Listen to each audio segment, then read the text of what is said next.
Dieu se sont réunis.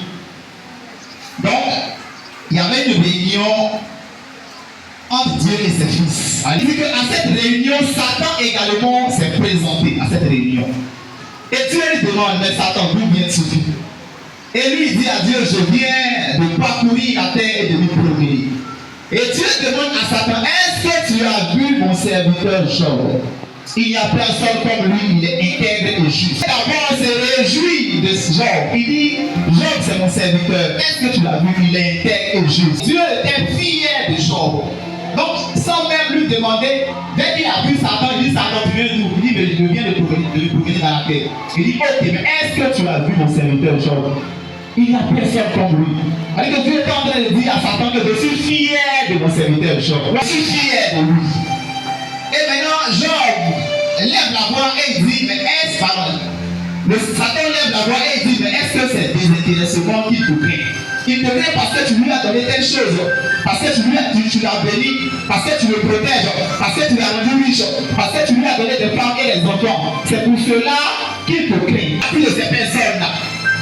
Mais ce qui m'a paru bizarre, c'est qu'au moment où Dieu et Job où Dieu et Satan étaient en train de parler, Job n'était pas là. Elle n'était pas là et Dieu a commencé à faire son attaque. Ça veut dire que c'était un challenge, c'était une discussion entre Dieu et Satan. Et comme Dieu a commencé à faire la parabole, il a commencé à faire l'éloge. En bon français, comme il a commencé à faire l'éloge de Job, Satan dit, mais c'est parce que tu lui as donné des choses. Si seulement tu l'arraches là, tu vas voir qu'il va te maudire. Et bon, comme c'est ce que tu dis, moi j'ai confiance en lui.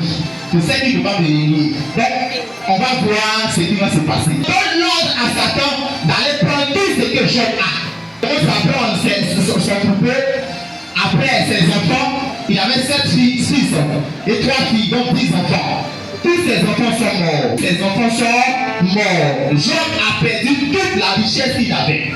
Job a perdu toute la gloire qu'il avait. Et ça ne s'arrête pas là. On dit qu'il est devenu malade. L'ulcère est devenu sur sa peau. Et c'est comme des fers qu'il prenait pour se gratter tellement il avait mal. Gloire à Jésus. Donc Job a commencé à souffrir sur la terre, pas parce qu'il avait péché. Il avait péché, mais parce que Dieu a fait des filles avec Satan au diable. Et par le ciel. Il y a des personnes, tu regardes leur vie, tu dis, ah la sœur là vraiment, elle prie, elle jeûne chaque jour.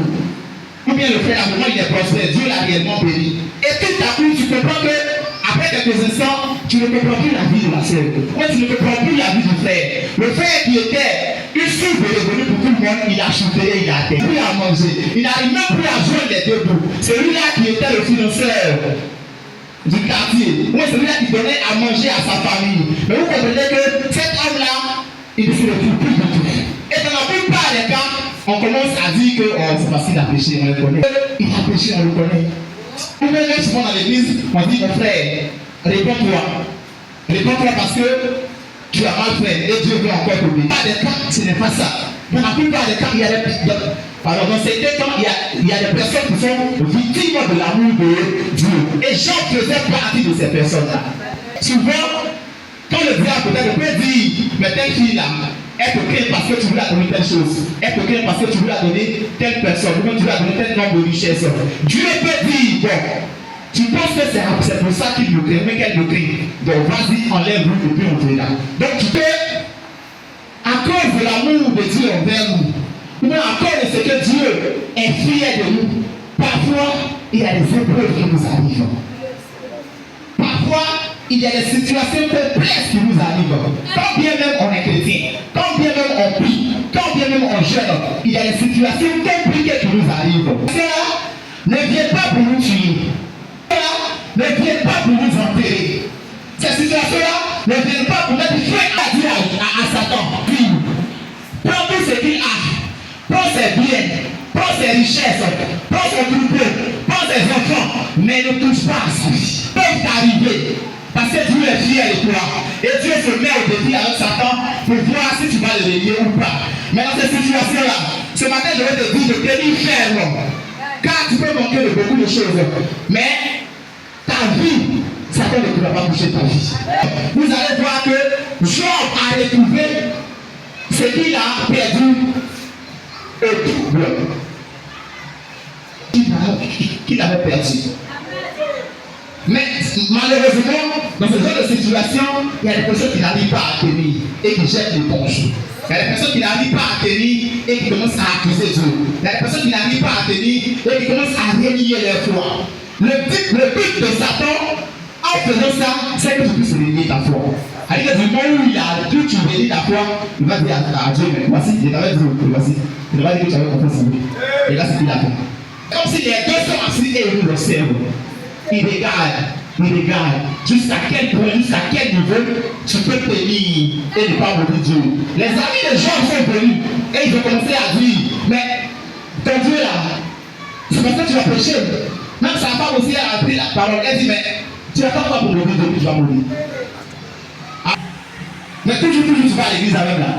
On a tout perdu, on n'a plus rien. Avant on ne partait pas à l'église, ou bien avant on ne partait pas chaque jour là. C'était mieux. Mais maintenant, les gars, on n'a plus rien. C'est mieux en soit ici. Et quand tu vas là-bas, c'est quoi tu gagnes? Il y a des personnes qui me disent, c'est pas selon mes paroles. Il y a eu un pronostic, il y a eu un défi entre Dieu et Satan à ton sujet. Et que c'est parce que Dieu t'aime que tu es en train de traverser cette période-là. Mais il y a une période qui viendra. Le Dieu veut que tu abandonnes.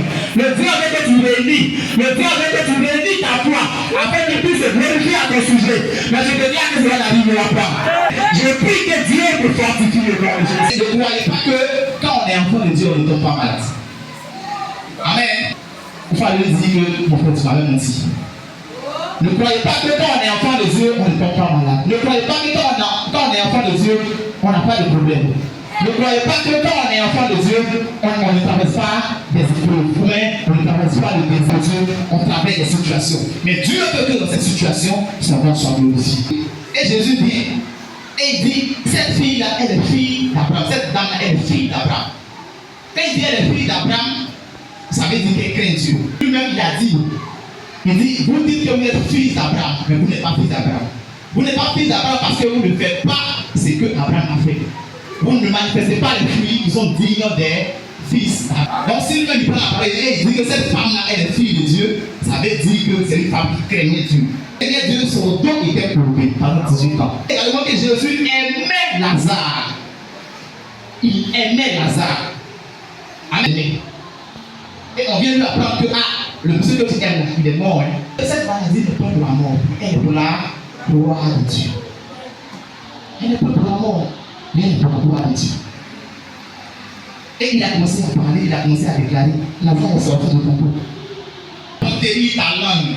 Et que tu commences à dire que non, celui-là, il a abandonné la main de Dieu. Celui-là, il a péché. Celui-là, il est maudit. Celui-là, tu es en train d'attirer la colère. De l'amour de Dieu. C'est quelque chose que tu es en train de vivre là. C'est Dieu même qui a orchestré ça. Donc parfois, il y a des personnes qu'on condamne, croyant qu'elles ont péché. Croyant qu'elles ont renié la main de Dieu. Non, bien aimé. Un homme peut vivre dans la sainteté et puis il peut commencer à vivre une situation compliquée au niveau de son travail. Un homme peut vivre dans la sainteté et puis il peut commencer à vivre une situation compliquée même au niveau de son foyer. Dans la sainteté et il peut commencer à vivre des situations pénibles, difficiles dans des compartiments de sa vie. Ne soyons pas toujours pressés pour dire mon frère. Lui là, c'est un pécheur. Lui là, il craignait Dieu, Dieu l'avait béni. Mais maintenant, il se cache dans le noir, il a commencé à faire des choses. Voilà que Satan a pris tout ses vies. Ne soyons pas pressés pour faire des suggestions de commentaires. Je te donne les écrits vis-à-vis de Dieu. Vis-à-vis de Dieu. Ces amis sont venus le voir. Ils disent non, pas tu as péché. Tu as péché, c'est pourquoi tu es en train de dire ça. Non, ce n'est pas toujours que la personne a péché. Il voulait la fortifier, l'enterrer. Il est difficile maintenant pour la personne, même quand Dieu l'a révélé, de venir à l'église. Jésus. Le plus fort soutient les plus faibles. Amen. Donc quand tu as remarqué une situation pareille, que tu ne peux pas trop identifier si c'est Dieu qui est en train de faire, ou c'est Satan qui est en train de faire, toi, ce que tu peux faire, il faut chercher à révéler. Ne sois pas celui qui pousse la personne à maudire Dieu.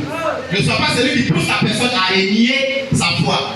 Ne sois pas celui qui pousse la personne à dire, mais il faut abandonner Dieu dans le petit pays quoi venir. Les personnes comme ça dans l'église. Tu ne peux pas fortifier un frère qui est en train de souffrir. Si tu ne peux pas relever un frère qui est en train de souffrir. Si tu ne peux pas rendre visite à un frère qui est en train de souffrir, qui est en train de traverser une situation difficile. Mais est-ce que tu peux le couler, est-ce que tu peux le critiquer, est-ce que tu peux l'humilier. En ce moment, quel est ton rôle? de discernement. En fait, si tu n'as pas l'esprit de discernement, une situation se passe et quelqu'un vient, veut s'associer avec toi pour commencer à critiquer. Mon frère, ça, pardon, moi, il ne maîtrise pas trop ce sujet-là. Dieu, il est là, il peut te regarder. Moi-même, mon fils, je suis en train de me prouver. Toi, tu dis que c'est parce qu'il a péché. Et ça devient une prédication. Si une personne a été dans ce cas, c'est-à-dire que tu as vécu une situation et les personnes qui devraient te relever t'ont traversé, t'ont humilié, t'ont vilipendé, ce matin, je joins tête de l'assemblée pour te demander pardon. Pardon pour dire que souvent on travaille des choses parce que Dieu veut nous prouver. On travaille des choses parce que Dieu veut voir jusqu'à où notre foi peut arriver. Et être accusé, être jugé. Ce matin, je joins ma voix pour te demander pardon. La colère qui est dans ton cœur là, il faut abaisser ça.